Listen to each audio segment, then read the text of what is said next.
What's up, everybody? We're back. Jimmy, Faluca, and Frank. Frank, how's it going, buddy? I'm okay, Jimmy. It's good to hear from you. I missed you on that one-off that I did. I just finished watching the NXT show, and I just felt compelled to put myself in front of the camera. Yeah, well, I got Jack Kelly on the phone, buddy. Give me a break. For those of you that are new to the show.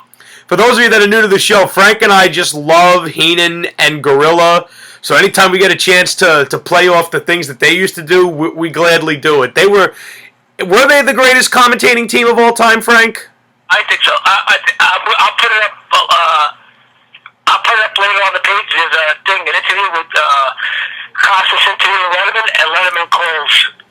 He actually admitted to watching Heenan and Monsoon, and he called Bobby Heenan a genius, a comedy genius.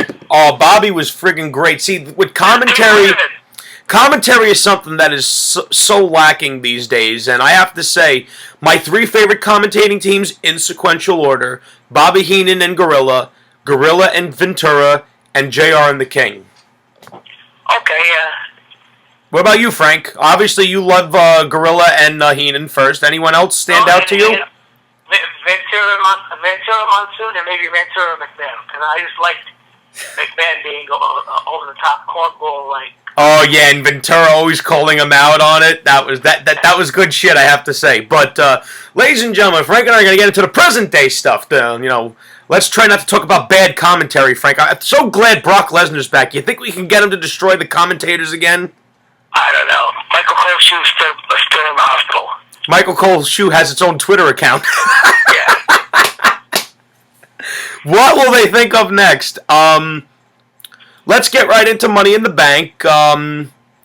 Unfortunately, Ryback did not get the title defense he probably should have had.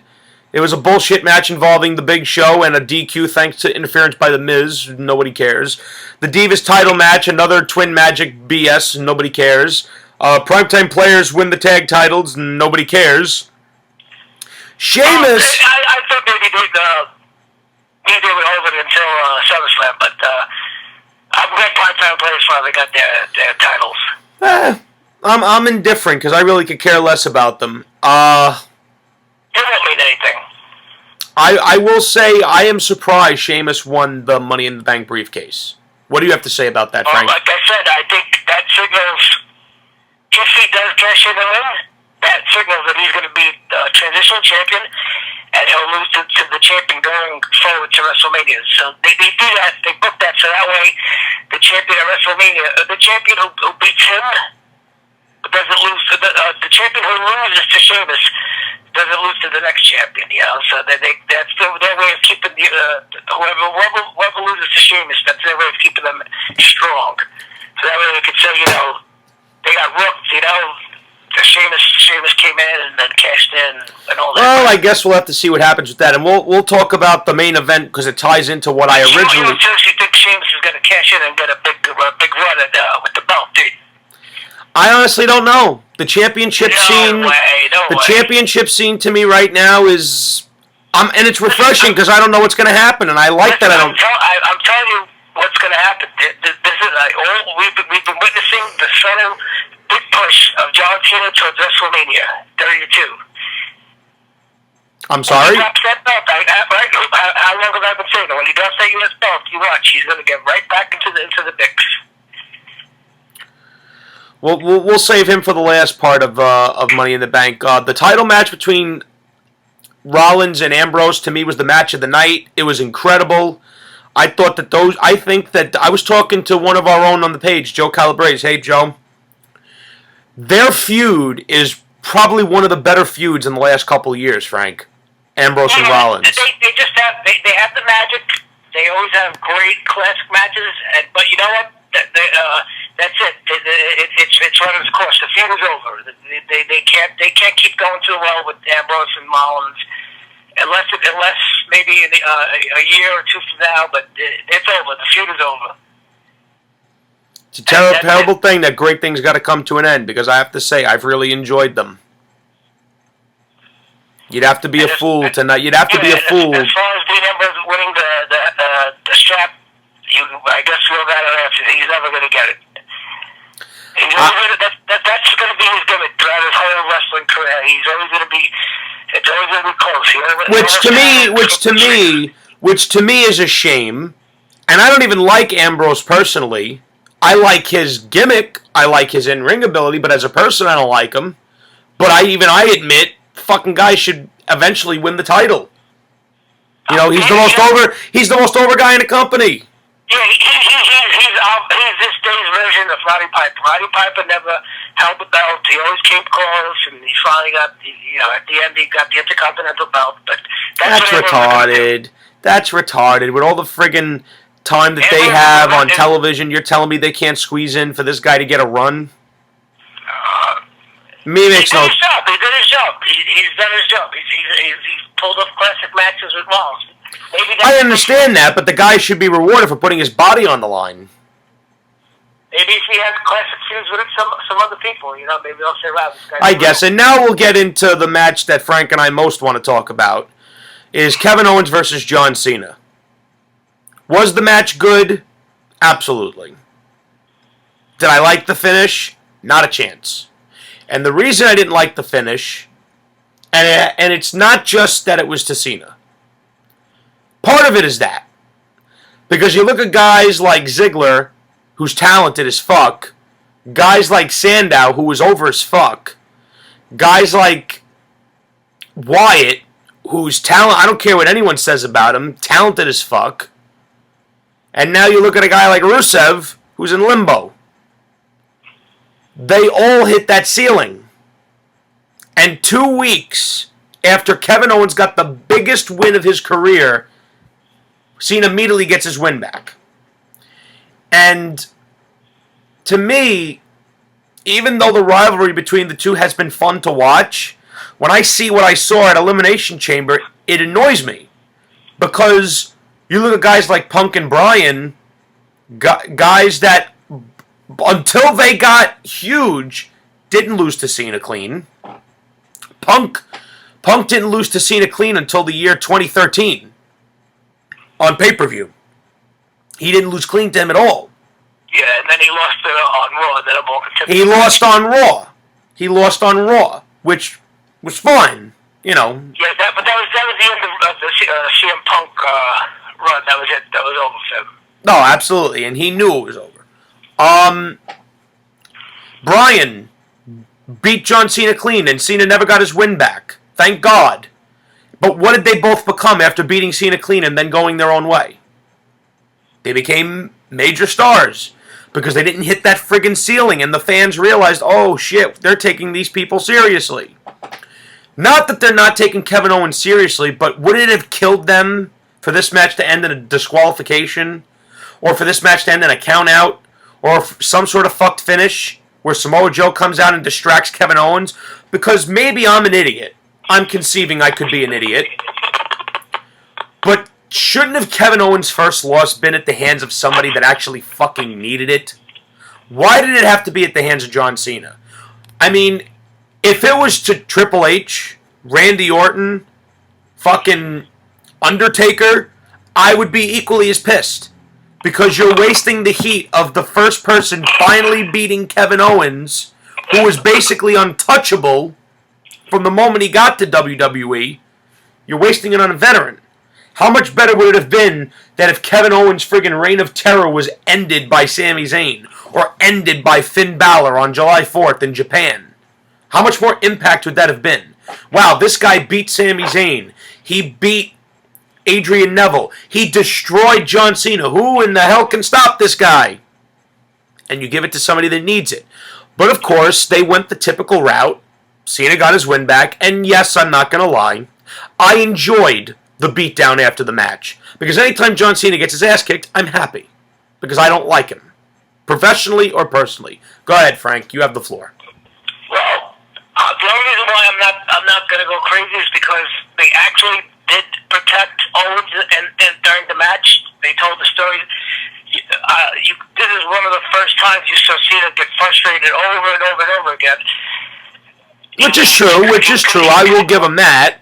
That is true. Yeah, it showed that Owens was so tough that Cena was pulling out every move. If you notice, he was out these. He was trying to pull out these fancy new moves. If you noticed that, I don't know. I noticed. I watched every bit of that match, and people like one move he botched, and then I don't know what it was. He turned it into a sort of power bomb or whatever. And people actually had the nerve. People actually had the nerve to say that Cena wrestled like a Ring of Honor guy. Oh my God! Get out of here. He couldn't lace the boots of Michael Elgin, who's the most friggin' out of the entire Ring of Honor roster. He's the guy I care for the least. He couldn't lace Michael Elgin's boots. Well, he was first to at least step up and add some new moves to his repertoire. But what I find hysterical, Frank, is that the second that match was over, all the Cena nuthuggers were just rushing to their computers. Oh, Cena did some good moves. We got to talk about it. Yeah, that's another thing. All these chants of Cena sucks during the match, and then at the end when he wins, the same people who chant Cena sucks, grown men, adults, were putting up the word life signal.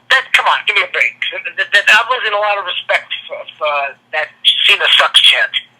Because there's a large portion of them that do it because it's the thing to do, and they're not. Yeah, and then as soon as he wins, the same people you see in the front of the on camera shot, the same guys, grown men. It wasn't the kids, grown men. And the same people who would chant Cena sucks, they're putting up the word life hand signal. Give me a break. Fucking retarded. But the only reason why you're right.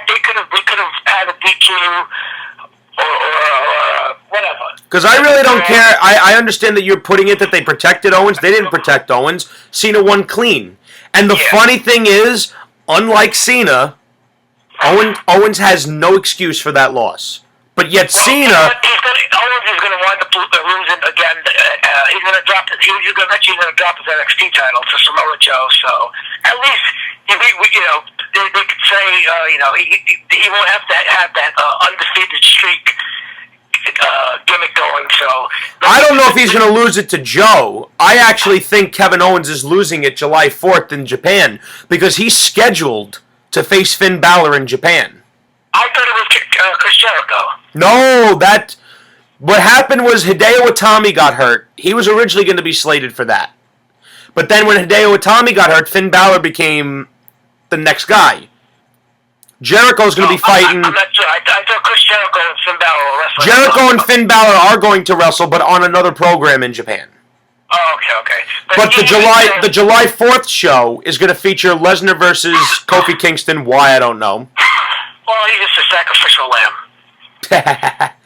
And the next night, though, on Raw, they did continue to keep going strong. Yeah, we'll get into that now. Yeah, they did continue to keep him strong. He did come out and beat Dolph Ziggler. Cena was MIA because at the end of the match on the Money in the Bank, we didn't talk about that. When they shook hands, Owens kicked him and powerbombed him on the apron, and he put him out of action. I love it. I absolutely loved it. You could say you can defend him and say at least Cena tried everything during the match. The psychology there, the story there. Oh, listen, I never take away from the fact. And then Owens won the war because he put him out of. I never take away from the fact that Cena tries. He's just garbage. I'm sorry. You could try. You could try all you want, but if you suck, you suck. It wasn't a typical Cena win on pay-per-view where he just did the AA and then the guy just rolled out of the ring. He stood in the ring. He shook Owens' hand. He gave him his props, and then Owens did pull the heel move and put him out of action. Owens is a great fucking heel. Yeah, and of course, they kept him strong again by making him attack MGK.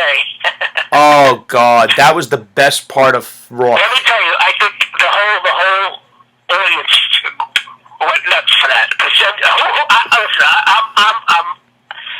I always said I never want to get out of touch with pop culture, but I heard of MGK. But I mean, the guy, I don't know. To me, he's a joke. He's trash, and I'm glad they did that. Let me tell you something. Just like Brock Lesnar will forever be a babyface for F5ing Michael Cole, Kevin Owens will forever be a babyface in the eyes of the fans for powerbombing Machine Gun Kelly. Oh yeah, it's like he did what everybody wanted to do. And I was asking him, as soon as I came out there, I said, something's going to happen. Oh, I loved it. I loved it. And I'll tell you something, the Kevin Owens stuff is the only part of Raw that I watched. Yes, but you see, they're making him a big focal point of the roster. Which he should be. He's one of the best that they have. You know, when you're good, you should be part of the show. Right or wrong, Frank? I mean, but not that Cena's congratulating him and telling him he belongs. He does belong. The guy belongs. If he could go toe-to-toe with supposedly the best in the company for the last 10 years, I think he could go, with anybody. Kevin Owens belonged a long time ago. Yeah, he just never. And the funny thing is, actually, time out a second, Frank. You guys stay right there. I just want to pick something up. Hang on, we're changing up here. I want to show you guys something that I managed to pick up. Hang on, I got a lock screen. I got to find out how to turn the lock screen off this goddamn computer. I'm holding up a DVD.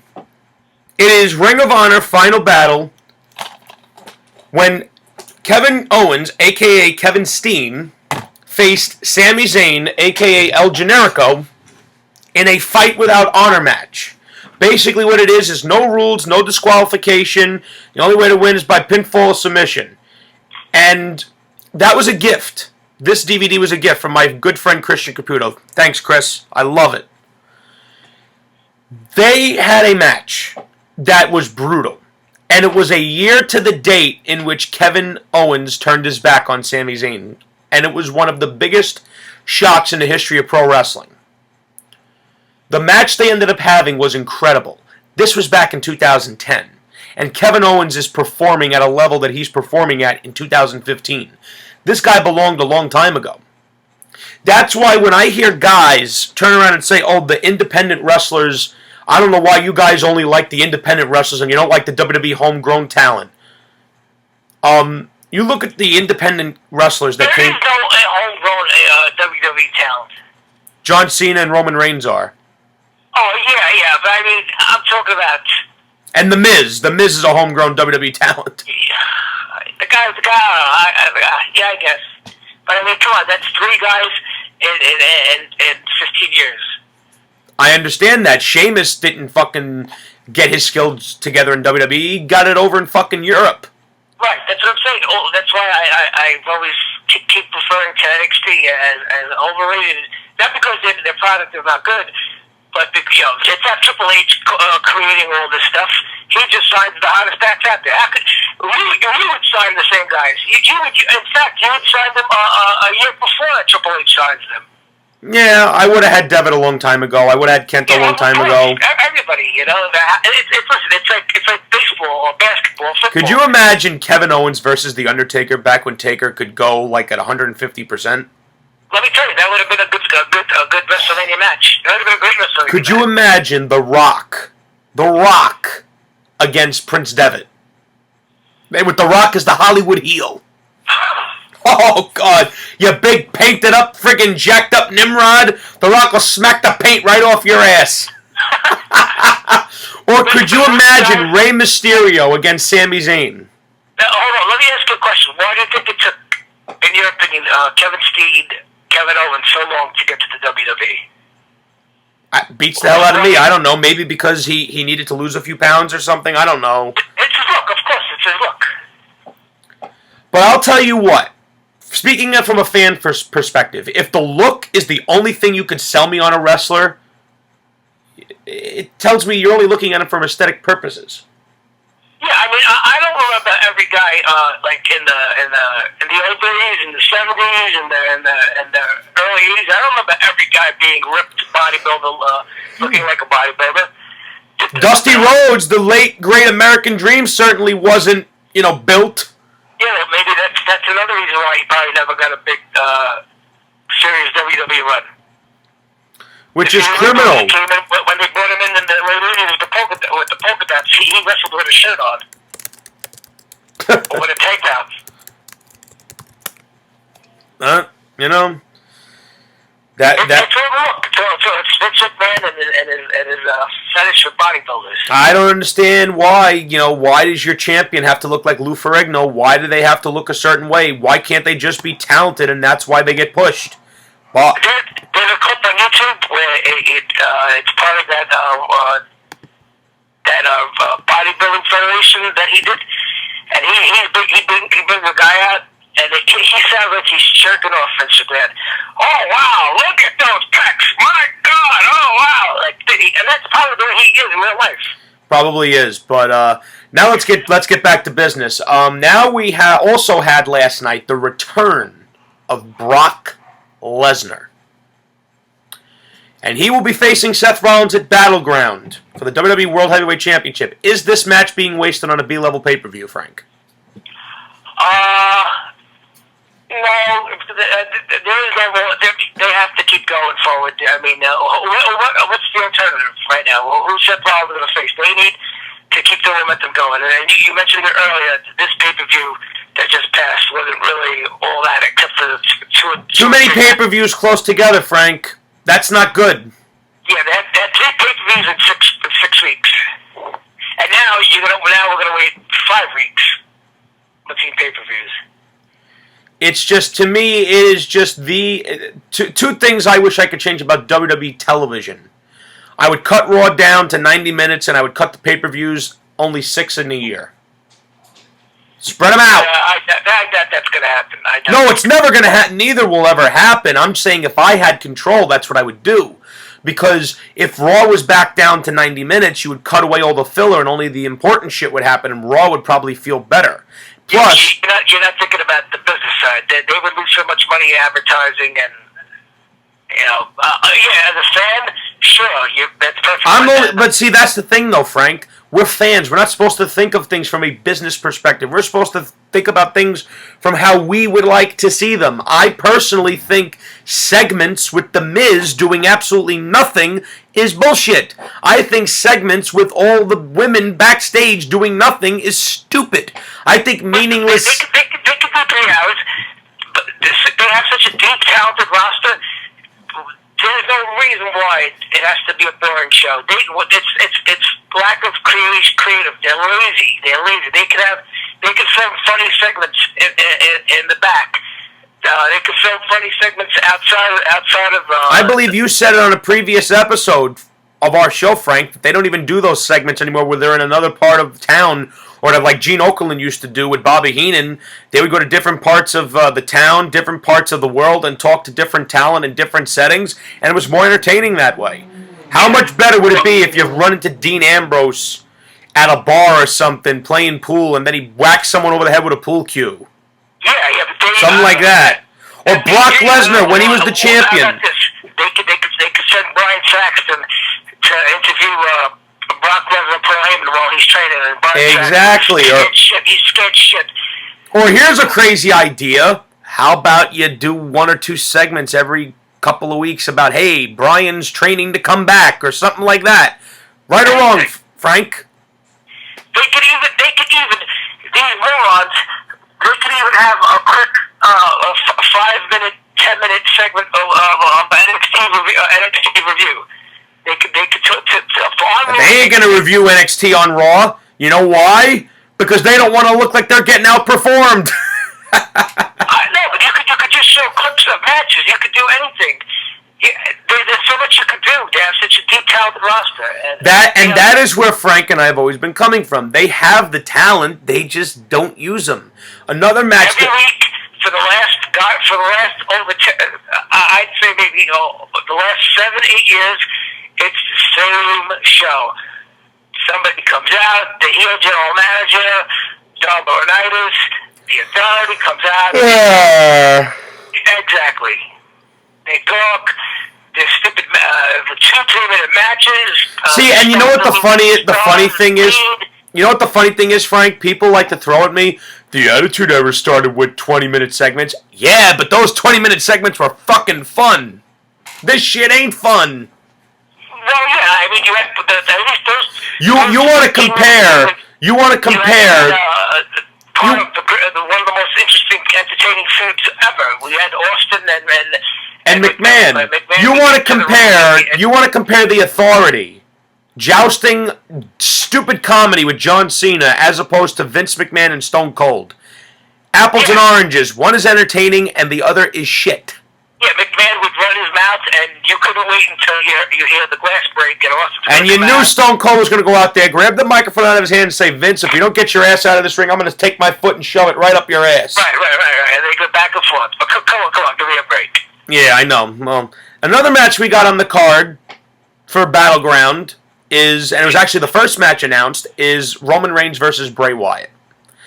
I have zero interest in this match because I know where it goes. Either Bray Wyatt is going to get disqualified and then lose the next month, or Roman Reigns is simply going to win. Bray Wyatt, I need to go off on this, Frank, and I haven't gone off about this in a while, and it needs to be said. This is also a tribute to my sister, Nicole, who absolutely loves Bray Wyatt.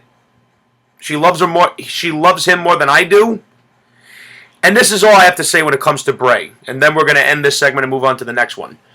Bray Wyatt is one of the most underutilized guys the WWE has had. I don't care that he had a match with The Undertaker. He lost. I don't care that he had a program with John Cena. He lost. Wins and losses do matter. Perception is reality. Why is Brock Lesnar considered such a fucking killer? Because he's beaten everyone you put in front of him. Everyone, even the almighty Undertaker at Wrestle. If wins and losses didn't matter, why would people be so shocked that Brock could beat the Undertaker? Because wins and losses fucking matter. Why do you think people look at Dolph Ziggler and see a loser? Because all he does is fucking lose. My dad said it on the page last night, and he's fucking right. Dolph just continues to sink more and more into oblivion.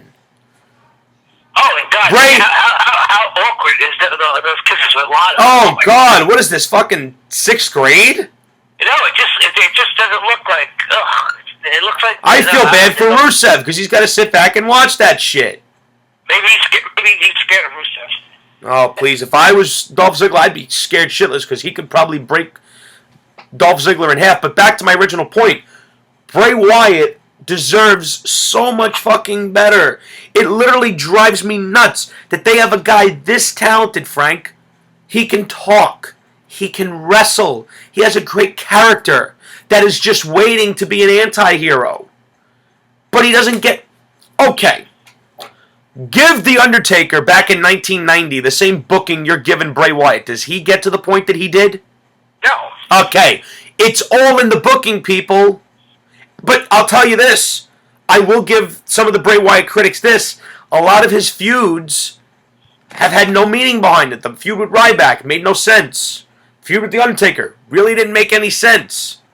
His feud with Roman Reigns makes sense because he actually said, you cost me my chance to get into Money in the Bank, and I'm paying you back. That actually surprised the shit out of me. That they made it mean something. No, but ultimately Roman Reigns is going to win. Oh, I know, and usually, like, and Bray Wyatt will be no better off than he is now. And honestly, to me, Bray Wyatt is a way better talker than Roman Reigns. He's a way better character than Roman Reigns, and he's a way better worker than Roman Reigns. The only thing Roman Reigns has on Bray Wyatt is that he looks better. And if that's the only reason... Usually those promos, sometimes, they go rambling on, but last night, that was a very good promo. It was an excellent promo by Bray Wyatt. There was no rambling. There was no... At the end, when he put out the picture of that was a great... I looked back on it on YouTube today because I was told, hey, Bray cut a good promo list. I'm like, oh, what is it? Because like I said, last night I only watched the Kevin Owens segment. But let me tell you something. It wasn't a usual Bray Wyatt promo. It's like, I'm here to save you. We are the same. No, this was you. Cost me a chance at Money in the Bank. I'm here to pay you back. And I'm here to make it personal. Maybe because of the PG era, whatever, Bray Wyatt has... If this is like in the Attitude Era, Bray Wyatt could go down as evil as the Undertaker character. Oh, absolutely. I haven't said that because I don't want to make it sound like I'm making excuses for the guy. They can still do great things with Bray Wyatt under the PG umbrella. They just don't protect him. the way they should. He had an unprotected loss to Roman Reigns after Roman wrestled 2 matches. So basically what you guys were trying to tell us as viewers is that Bray Wyatt couldn't beat Roman Reigns after Roman Reigns wrestled Wade Barrett, who's your King of the Ring winner, who's basically a jobber now, and Mark Henry, the world's strongest man. Bray Wyatt couldn't beat him after that. Really? Bray Wyatt deserves fucking better. And 1 second. I kept hearing that Roman Reigns was getting booed Sunday. Is that true? Yes, he is. Well, no, I heard he got booed a lot Sunday. Is that true? Yes, he did. Wow. And to end the segment, I'm going to say this about the Roman Reigns hatred. The reason it's there is because you tried to force him down the fans' throat. I don't care that Bryan was injured. It has nothing to do with one guy. The Royal Rumble of this year was all about Roman Reigns, and fuck everyone else. That's what the reason that Roman Reigns has the hatred that he does. Ambrose, Bryan, Ziggler, Wyatt. I'm adding Wyatt because he was over that night, and Ryback. Your most over guys got tossed out like they were nothing. Nothings. Well, the same thing with the Money in the Bank match. All I saw was him just Superman punching everybody and spearing people. It's like he's... That's what I'm trying to say. The fans don't want another John Cena shoved down their throat. They want... He's being booked stronger than Cena. He's being booked like Goldberg. But that's a problem. Because the fans don't buy him. If they had any brains, they would have had Ambrose win the title, Reigns win the briefcase, and have Reigns turn heel. Because that's what the fucking fans want out of him. They don't want to cheer him as this cookie cutter babyface. It ain't working. Because they don't want another John Cena. They don't want to have another guy force fed on them. And ultimately, some of you guys that will just never get it, that is ultimately the fans' problem. They don't want to be told who to like. That's never how wrestling has worked. And Frank and I can get into that in our next segment. We'll be right back.